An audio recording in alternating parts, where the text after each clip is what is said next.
Hello বন্ধুসকল, কি খবৰ আপোনালোকৰ? আশা কৰিছোঁ সকলোৱে ভালে আছে আৰু ময়ো ভালে আছোঁ। বন্ধুসকল, আজি আহিছোঁ আমি আজিদ্দিন ভাইৰ চিকিৎসাৰ বুজ ল'বলৈ। তো তেওঁ আপোনালোকে গম পাইছে, মোৰ ইতিমধ্যে অন্যান্য ভিডিঅ'ত দেখুৱাইছে বন্ধুসকল, যে আমাৰ স্থানীয় শিল্পী আজিদ্দিন আলি বহুত ডাঙৰ এটি বেমাৰত ভুগি আছে, শস্যগত ৰোগত ভুগি আছে। তেওঁৰ চিকিৎসাৰ আমি বুজ ল'বলৈ আহিছোঁ আৰু ইতিমধ্যে আপোনালোকে ভিডিঅ'ত গমেই পাইছে যে তেওঁ প্ৰথমে চিকিৎসা হৈছিলে জিএমচিত, তাৰপিছত তেওঁ ঘৰলৈ লৈ হৈছিল, আকৌ বৰপেটা মেডিকেলত লোৱা হৈছিল, তাৰপিছত আকৌ আনি কেনে বৰ্তমান আছে তেওঁ doctor B.A. Saikia memorial nursing হোমত প্ৰাইভেটত চিকিৎসাধীন হৈ আছে বন্ধুসকল। তো আমি তেখেতৰ চিকিৎসাৰ বুজ লওঁতে তেওঁ অলপ আংশিক উন্নত হৈছে বুলি আমি গম পাইছোঁ। কিন্তু ইয়াত যিহেতু নাৰ্ছিং হোম বন্ধুসকল, আপোনালোকে নিশ্চয় গম পায় যে প্ৰাইভেট আৰু চৰকাৰীৰ মাজত বহুত ডিফাৰেঞ্চ আছে। তো প্ৰাইভেট মেডিকেলত চিকিৎসাধীন হ'বলৈ হ'লে বহুত টকাৰ প্ৰয়োজন, বহুত আৰ্থিকৰ প্ৰয়োজন। কিন্তু ইতিমধ্যে আপোনালোকে বহুত ধৰণৰ দান বৰঙণি আগবঢ়াইছে তেখেতক চিকিৎসাৰ বাবে, আৰু চিকিৎসা নাই তেওঁৰ জীৱন দান কৰাৰ কাৰণে আপোনালোকে যি ধৰণে সহায় সহযোগিতা কৰিছে, বহুতখিনি কৰিছে।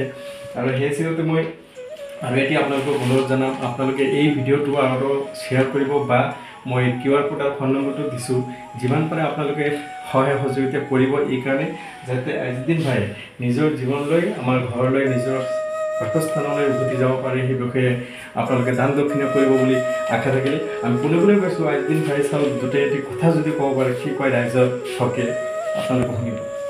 অসমৰ সকলো জনজাতি গোষ্ঠী মই বিনম্ৰ অনুৰোধ জনাইছোঁ, মোৰ চিকিৎসাৰ বাবদ মই আপোনালোকৰ ওচৰত যোনে যি পাৰে ভিক্ষা মাগিছোঁ। গতিকে আপোনালোকে মোৰ এই দাবীটো যাতে মানি লয়, গ্ৰহণ কৰি লয়, মোৰ আপোনালোকৰ ওচৰত প্ৰাৰ্থনা। বেছি কথা ক'ব নোৱাৰোঁ। ঠিক আছে, যিহেতু বন্ধুসকল শুনিলে, তেওঁ আপোনালোকক কাকতি মিনতি কৰিলে অলপ আৰ্থিক সহায়ৰ বাবে, আৰু আৰ্থিক সহায় আপোনালোকে বহুত কৰি আছে আৰু কৰিও আছে, আৰু কৰিবও লাগিব নিশ্চয়। মানুহক দান কৰিলে অথলে নাযায়। বন্ধুসকল কৈছে যে দান দক্ষিণা হৈছে মহৎ দান।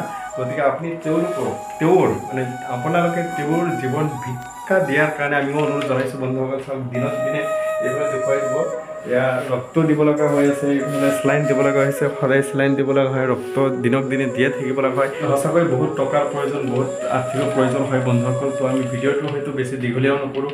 তো আজিদ্দিন ভাই মানে এজন শিল্পী, যদি এজন শিল্পী নহয় তেনেহ'লে কেনেকুৱা এটি পৰিৱেশ হ'ব পাৰে, কেনেকুৱা এটি দুখজনক কথা হ'ব পাৰে বন্ধুসকল, আপোনালোকে নিজেই জানে। গতিকে আপোনালোকে আকৌ এবাৰ যোনে যিমান পাৰে আৰ্থিকভাৱে সহায় কৰিব বুলি আশা থাকিলে, আৰু আজিদ্দিন ভাইৰ জীৱনটো ভিক্ষা মাগিছোঁ, আপোনালোকে তেওঁৰ জীৱনটো দান দিব বুলি আশা ৰাখি মই এই ভিডিঅ'ৰ পৰা বিদায় মাগিছোঁ। ধন্যবাদ।